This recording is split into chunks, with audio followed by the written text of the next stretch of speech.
Dans la famille, j'ai une faucille à la place du cerveau, je demande les communistes. Wow. Allez, qu'est-ce qu'il me veut lui?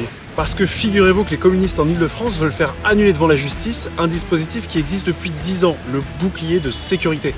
Mais alors, le bouclier de sécurité, c'est quoi? Bah déjà, c'est une promesse de campagne de Valérie Pécresse. Et nous, on tient nos promesses. Et ça fait pas de mal de le rappeler. Mais c'est surtout un dispositif qui permet d'aider les communes à financer des équipements pour mieux protéger leurs habitants. Concrètement, le bouclier de sécurité, c'est 17 000 caméras de vidéoprotection, 550 nouveaux véhicules de police municipale, plus de 75 commissariats construits ou rénovés, 24 centres urbains de supervision, 5000 équipements pour les polices municipales, gilets pare-balles, caméras piétons, bâtons de défense, et plus de 700 communes bénéficiaires au total. Ça représente 90% des franciliens. Une broutille, le tout sans augmenter les impôts des franciliens, parce que ça aussi c'est une promesse de campagne qu'on a tenue, et ça fait du bien de le rappeler. Un vrai succès ce dispositif donc. Ouais, mais ça plaît pas aux communistes qui non seulement ont voté contre le bouclier de sécurité, comme le RN, mais qui l'ont attaqué devant le tribunal administratif au motif que c'est illégal, parce que la sécurité n'est pas une compétence régionale. Illégal? Pourtant depuis 10 ans, toutes nos délibérations ont été validées par le contrôle de légalité. Depuis 10 ans, la région a même signé des conventions avec l'État, le ministère de l'Intérieur, la gendarmerie nationale, les sapeurs-pompiers. Et le plus marrant, c'est qu'il y a des centaines de villes de gauche qui ont bénéficié du bouclier de sécurité pour leurs habitants, dont 18 qui sont dirigées, tenez-vous bien,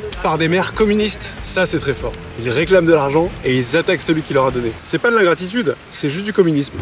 Et le plus fou, c'est que la région finance déjà des choses qui relèvent pas directement de sa compétence. Des maisons de santé, des crèches, des écoles, des routes. Et pourtant, on n'a pas de compétences en matière de santé, de petite enfance, d'école ou de voirie. Mais là, bizarrement, personne s'en est jamais plaint. Je suis même convaincu que si on supprimait ces aides, les communistes seraient les premiers à s'en indigner. Mais pour la sécurité, là, ça dérange. Alors qu'on se le dise une bonne fois pour toutes, le bouclier de sécurité, c'est du bon sens. Le faire annuler, c'est de l'inconscience. Et ça, les franciliens s'en souviendront au municipal.